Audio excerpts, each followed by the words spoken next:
beautiful question. I would like to explain one beautiful thing in the answer to this question. इनका सवाल ये है कि मैंने एक स्टेटमेंट सुनी है, those who can will and those who can't teach. यानी जिनमें दम होता है कुछ कर लेते हैं, जो कुछ नहीं कर पाते वो टीचिंग करने लग जाते हैं। तो आपने तो कर भी लिया था, फिर आप क्यों टीचिंग कर रहे हैं? क्योंकि टीचर तो वो है जो कुछ कर नहीं पाता ज़िंदगी में, इस कहावत के हिसाब से। इसके एग्जाम्पल सीएम साहब हैं, वो टीचर से बन गए सीएम और हम टीचर बन गए बाद में, तो अजीब सा लगता है। तो आपकी कहावत से उनकी बात तो सही अप्लाई हो रही है, मुझ पर अप्लाई नहीं हो पा रही। मैं आपको समझाता हूँ। देखो, जब हम लैंग्वेज पढ़ते हैं तो लैंग्वेज में एक वर्ड का एक मतलब नहीं होता है, एक वर्ड के बहुत मतलब होते हैं। कभी कभी डिनोटेशन सेम होती है, कनोटेशन डिफरेंट होती है। इसका मतलब ये हुआ, फॉर एग्जाम्पल, जैसे आप पूजा पाठ करते हैं, प्रेयर करते हैं, तो मैं हिंदी का एग्जाम्पल दे रहा हूँ, I hope you will understand. पूजा पाठ में हम कभी कभी चावल का इस्तेमाल करते हैं,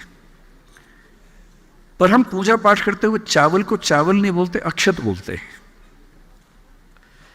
हम पानी को पानी नहीं बोलते, जल बोलते हैं पूजा पाठ करते हुए। आपने शायद ध्यान से देखा होगा कि जब पूजा पाठ हो रहे तो बोलते जल चढ़ा दो, अक्षत चढ़ा दो, न कि पानी चढ़ा दो।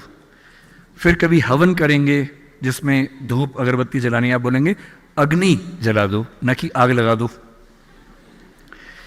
तो अग्नि और आग एक ही बात है, पर पूजा पाठ करते हुए अग्नि जलाते हैं और बातों से क्या लगाते हैं? आग लगाते हैं। किसी घर में क्या लगाते हैं? आग लगाते हैं, पर पूजा पाठ में अग्नि जलाते हैं। अगर आप इस स्टेटमेंट को इस कॉन्टेक्स्ट में समझेंगे तो बात समझ में आएगी। जब ये स्टेटमेंट कह रही है कि दोज हु कैन विल, इसका मतलब है कि जिनमें कुछ करने की हिम्मत होती है, दम होता है, वो कर लेते हैं। जो नहीं कर पाते दूसरों को टीच करते हैं। पर यहां टीचिंग का मतलब टीचिंग करियर से नहीं है, यहां टीचिंग का मतलब बिना बात का ज्ञान देने से है। जो आपके पेरेंट्स आपको दे रहे हैं आजकल, आपको अच्छा नहीं लग रहा है। आपके पेरेंट्स कह रहे बेटा फ़ोन मत यूज़ करो, आप कहते हैं आप खुद तो करते हो, हमें क्यों ज्ञान दे रहे हो? आपके पेरेंट्स टीचर नहीं है बाई प्रोफेशन, पर वो भी आपको टीच कर रहे हैं। गली मोहल्ले में हर व्यक्ति आपको टीच कर रहा है, जो जानता भी नहीं वो भी टीच कर रहा है। एक जोक मुझे याद आ गया कि एक 22-25 साल का बच्चा सिगरेट की शॉप पे जाके बोला एक सिगरेट देना भैया। साथ में एक 100 साल का आदमी खड़ा हुआ था। उसने कहा कि बेटा सिगरेट पीना अच्छी बात नहीं है, फेफड़े जल जाते हैं, और बेटा गलत बात है, सिगरेट मत पिया करो, ज़िंदगी खराब हो जाएगी, ऐसा मत किया करो। उससे कहा अंकल आपकी उम्र कितनी है?